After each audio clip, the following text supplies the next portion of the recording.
Well, this is part two of Chief Academic Officer roles and responsibilities. We're now looking at the library as a primary piece of the responsibility of the Chief Academic Officer. And this is obviously a key piece of the overall curriculum and something that the accreditors typically look at. Both the regional and local accreditors look at the library as how is that connected with the either program or overall curriculum. In today's society, one of the things that you will probably need to be examining in terms of your library is how is the role of the library changing as many of the journal applications, databases, periodicals, these things are all moving to a digital format. And how and what kind of access is provided to the students through that new form of delivery. So how accessible, even though maybe it's set up digitally, can the students navigate the process? And I'm sure some of you are experiencing that as you're working through CAO's LeMu library and other activities, accessing the digital information. And how much of that do you go through the campus library, and how much of it do you just go straight to the web and find the information yourself? And if you're doing that, how do you ensure quality of that? So kind of how to manage that. And if you're managing the library, again, what's the budget look like for that? Do you have adequate budget to pay for the digital access to databases and journals and that sort of thing that are appropriate for the overall campus, as well as specific ones for specific programs? Another thing that you can look at is opportunity to share resources across libraries. Can some of these resources, can you join together? There's a thing called Orbis Cascade, which many libraries in the Pacific Northwest are all linked. They do book share, database share, other kinds of things. So are there opportunities for that can reduce your costs in having to pay for multiple databases? Or are there similar programs, maybe even across the country, where you could jointly pay for databases and share those databases across libraries? So what's the library's role in curriculum review and development? I know in CAO, the library actually has a sign-off before the curriculum gets approved. So that's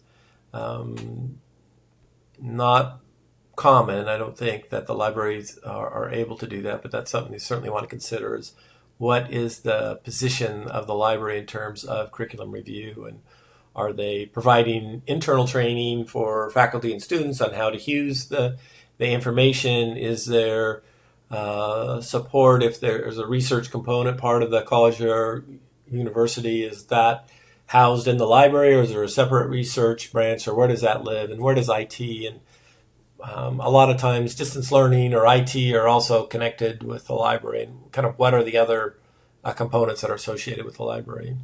And then again, really importantly, what are the resources that are allocated to the library? Kind of next is athletics, and of course this can get pretty complicated with NCAA requirements. How do you manage that? Do you have certain people in your registration and admissions office to make sure you're compliant with all the NCAA rules or other student athletic rules? How to ensure that the students who are in athletics that may be traveling quite a bit, how are they ensuring that they're connected with the curriculum? If they're missing classes, is there a way for them to stay connected appropriately? If you have an athletic program, is that part of the college mission? Does it connect to the college mission?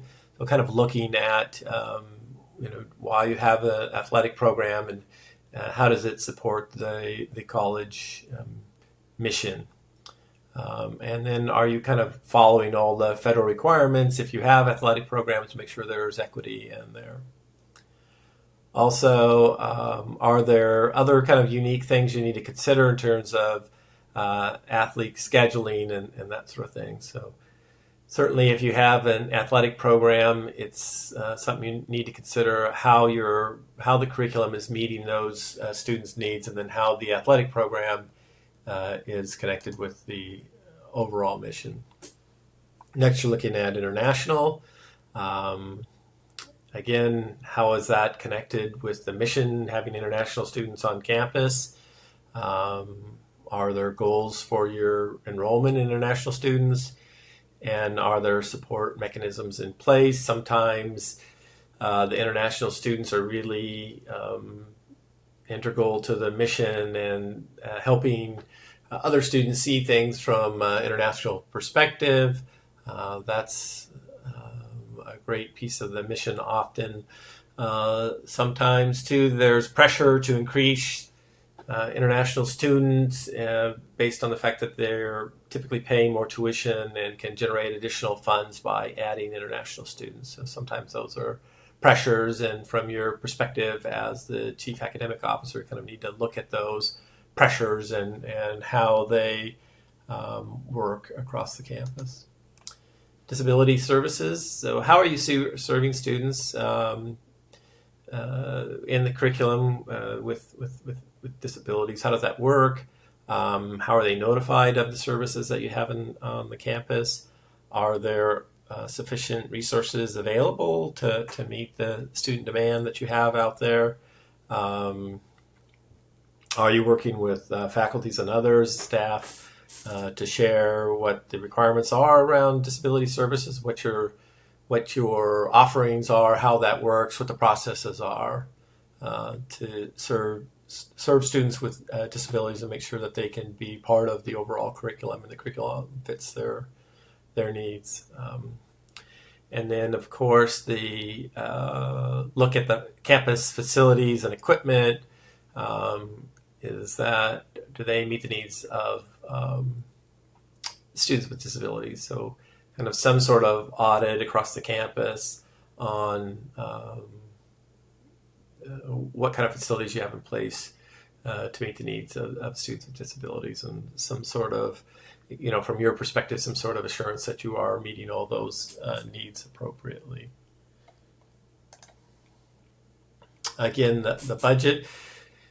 The chief academic officer typically has the majority of the budget, and sometimes is actually doing the budget for the whole campus as well. So kind of your main piece to say, does the way we allocate the budget and the way money is spent, does that support the college mission? So as we're making budgetary decisions, are we taking a look back at that campus mission and looking at our data that we've collected for assessment and resource allocation, and make sure that we're kind of connecting all the dots there? And then also, are there policies in place to reallocate the budget? How does that work? Is that something that you make the decision, or the president makes the decision, or is it a joint decision across the campuses? Or does the Board of Trustees make those decisions, and maybe there's different amounts of money that make the decisions? And then certainly there are purchasing and payroll issues that are handled by other departments, the Human Resource Department and purchasing departments, and how those are managed, or something that you would want to know about, and how those are set up. So where does the money come from? And that's a real important piece too. The primary sources of funding in a public university are student tuition and fees, are typically where that money comes from. Again, with international students, sometimes they're significantly more, and often out-of-state students pay more as well. So for tuition, how is that money collected? Are there students that don't pay tuition? Are there fee waivers? Kind of what are all those calculations, and how do you kind of forecast each year how much money you anticipate coming in through student tuition, and does that influence policy decisions? So, and then if that And then also, how does that connect with the college mission as well? Is there local funding in some states, not in Washington State, but in some states, colleges and universities could go out for local bonding, much like our high schools or K-12 system can here. Not allowed in the state of Washington, but many municipalities do allow colleges to use bond measures to do buildings or other activities. So also there are other local funding maybe coming in from the city or county or that sort of thing to support the campuses. What's the state level funding? In our state, it's what we call FTE, full-time equivalent students. And you get so much at the different levels per student over time. So how does that work? Then also there's federal funding, and the way that federal funding typically works is the students receive federal funding through Pell Grants, so the students receive that. You end up with that federal money through the students paying tuition. So the federal money basically goes to the students, and then the students decide which college they're going to go to, and then they pay their tuition that they're receiving federal financial aid from. You also receive other federal grants, and there's some other money called Perkins and other types of federal money that comes into the campuses as well from the federal government. Again, there's grant money that is often a lifeline for many campuses, and contract funding for doing training and industry. Some universities, like the University of Washington, have a huge percentage of their budget comes in through grants. It's quite large and really sustains the university. So a lot of colleges really have quite a mechanism in place to receive and manage grants. So if you're the CAO, that may be something that you need to be familiar with. And then are there opportunities for new or expanded sources of funding? So you always have kind of your eye open to look at what are the other sources that are out there, and how does that work? Accreditation, again, we talked a little bit about that already, but typically you have an accreditation liaison officer. Lots of times that is the chief academic officer. Sometimes that would be a person working for the chief academic officer, and then sometimes it might be in the institutional research area. But typically the CAO is responsible for accreditation overall and how that all works, and making sure that the assessment and evaluation that go on with accreditation are, again, pointed towards the college mission and mission fulfillment.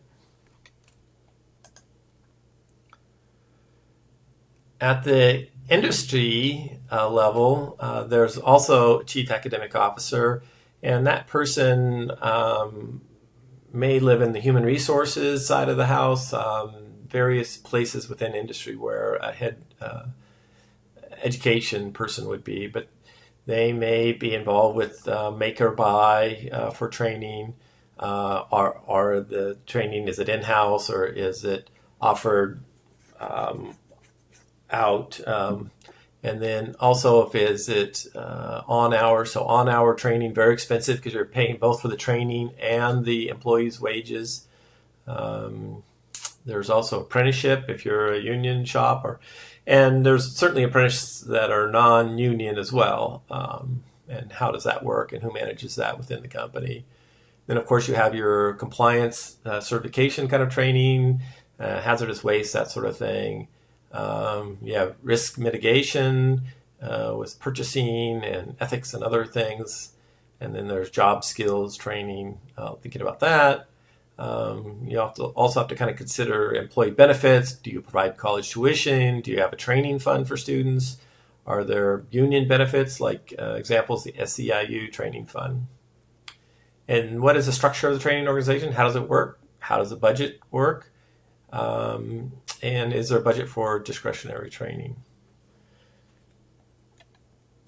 We'll talk a little bit more about program development and implementation further on in the course, which is another big part of your job.